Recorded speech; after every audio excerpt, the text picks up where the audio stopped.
Patuloy sa ating mga balita. Aprobado na sa level ng Committee on Finance Subcommittee E ang 7,283,437,000 pesos na proposed budget ng Office of the Presidential Advisor for Peace, Reconciliation and Unity o OPAPRU sa ginawang budget hearing ngayong araw sa Senado. Ang detalye mula kay Naphtali Velarde. Inilatag ng Office of the Presidential Advisor for Peace, Reconciliation and Unity o OPAPRU ang kanilang proposed budget para sa fiscal year 2026 na nagkakalaga ng 7,283,436,000 pesos.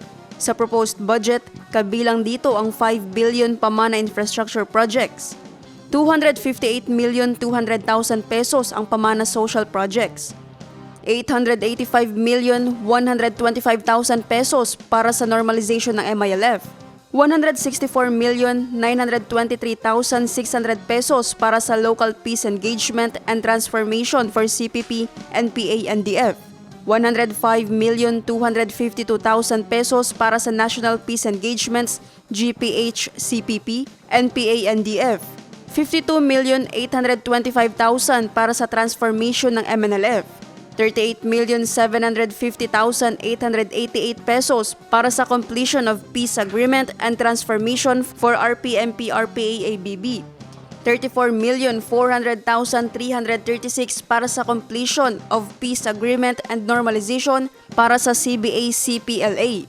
39,883,460 pesos para sa social healing and peace building, 12,195,000 para sa Women Peace and Security Center of Excellence, 413,979,716 pesos para sa management support at 275,902,000 pesos para sa personal services.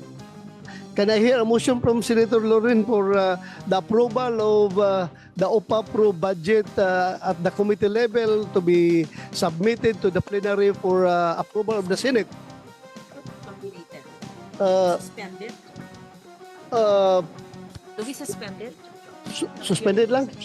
Ha? Ha? Submitted. Oh. I second the motion of the chair, subject to the amendments to increase the budget for the scholarships of combatants' families, children, and indigenous peoples. Thank you. Ma'am, how about the budget? The budget itself, can you move for the approval so that I For can? the approval of the budget. So there's a motion for the approval of the budget of the OPAPRO at the committee level to be submitted to the plenary for Senate approval. Is there any objection?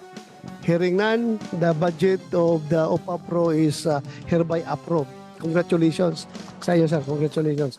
Naphtali Velarde, iMinds, Philippines.